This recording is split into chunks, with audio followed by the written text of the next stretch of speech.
There's so much happening today in psychology and in technology and in education and in business. That intersection is fascinating.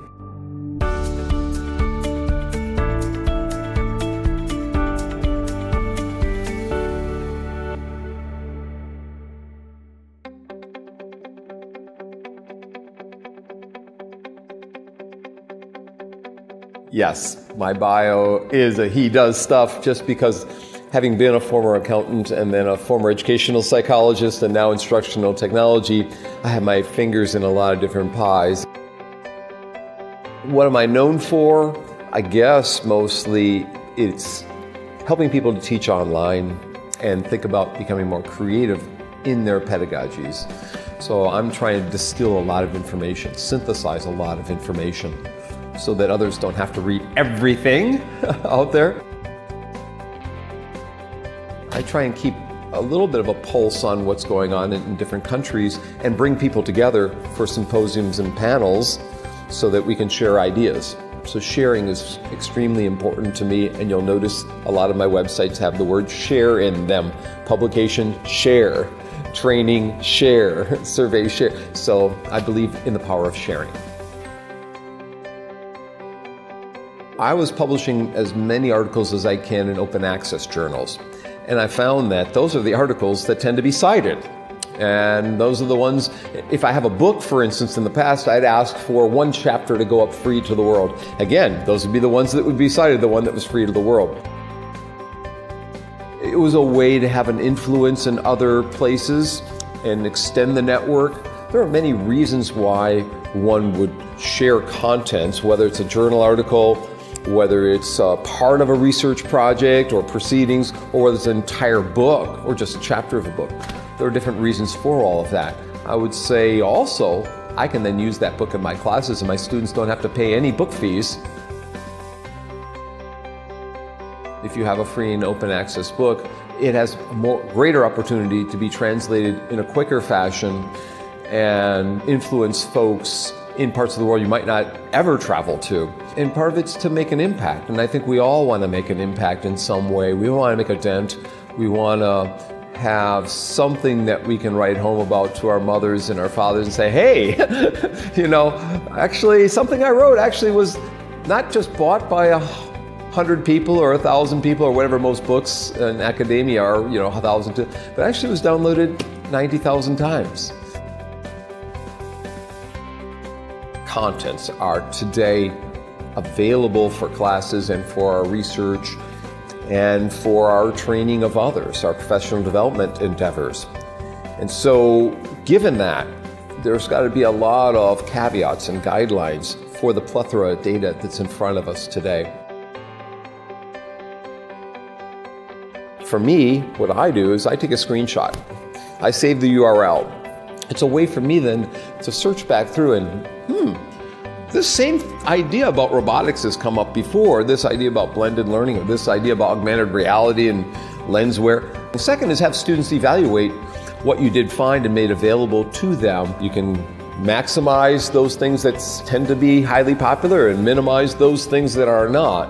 Have students add to the contents, have them suggest one or two items, and have them be what I call the cool resource provider who once a semester has to go to the web and find things that relate to 1 week of class, and those ideas you can use next time. So you're not the only one acting as a curator.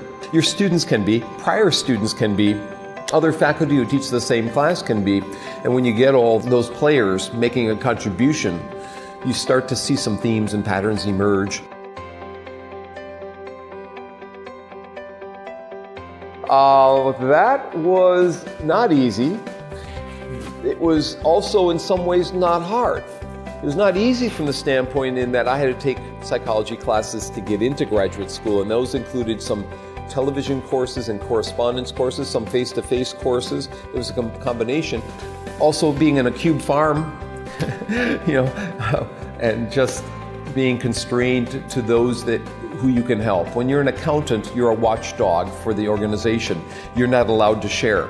When you're in higher education as a professor, that's what you do. And so in some ways it's very easy to move into that side of life. after having been sheltered as an accountant, if you will, and having the same day be Groundhog Day over and over again. There's only so much of that one can do. So it becomes exciting and refreshing and exhilarating to be in the field of education today when there's so much happening.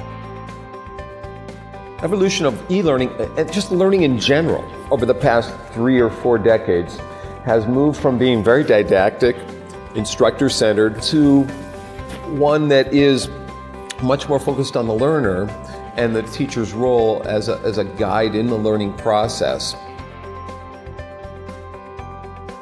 The environments, at least in part, should be exploratory in nature and enable students to contribute, to participate in their own learning, to self-direct aspects of their own learning, to find resources as well as to receive them from the instructor and then contribute them into the entire system or community of a class. The Tech Variety model is a set of 10 principles of motivation that kind of evolved over a 14-year span from 2000 to 2014 when the book came out. My colleague Vanessa Denon and I came up with the idea, and then the acronym evolved over time. The Tech Variety model kind of came out of looking at the 10 motivational principles, saying, well, if I manipulate these a little differently, tone, the T, the climate, safe climate, encouragement or feedback, curiosity, then we got variety, autonomy, relevance, interactivity, engagement, collaboration engagement, tension, dissonance, yielding products, product-based learning. You get those 10 together, it's spelled Tech Variety. Each of those principles, each of those alone could be deemed the most important thing you can do. Yielding products, project-based learning, meaningful, authentic learning, feedback and supports, encouragement and feedback. Each one of these is vital for success, and each one could be picked at as the ultimate. You do not have to use all 10. There's a few, but it becomes a reflection point, a way to say, hey, wait a minute. How am I building interactivity in this class? How am I getting students engaged? Is the content relevant? So it's not a checklist per se, but a way of reflecting professionally on what you're doing. It becomes a kind of a little scaffold, if you will, to support you as an instructor. The intersection of psychology, technology, business, and education is where my interests lie. There's so much happening today in psychology, and in technology, and in education, and in business. That intersection is fascinating. And just the educational technologies alone. And the third, we've expanded the opportunities to network with others with the internet today, to talk to folks from any country around the world, anybody around the world pretty much. And I've always been interested in working internationally with folks. Technology today enables us to have those kinds of networks and to, share. I was talking to folks in Indonesia this morning, with Thailand this morning, Korea, so Australia, UK.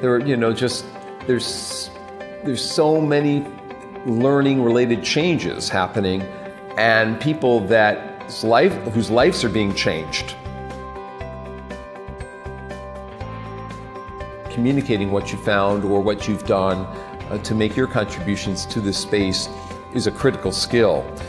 And also to respect others who are part of this discipline, to listen to others, respect others in a genuine manner, is increasingly important in this environment today. You need a heavy dose of critical thinking skills and abilities, as well as the ability to see new trends, to juxtapose ideas, to think outside of the little square that you're seated within, your mindset or your perspective. And so today we have these opportunities to share ideas with people from other cultures and places and institutions and organizations. It's an extremely powerful age of learning. We're not only juxtaposing ideas on a printed page, we're juxtaposing ideas on a video screen from people in different parts of the world simultaneously. That is an exciting time to be living in.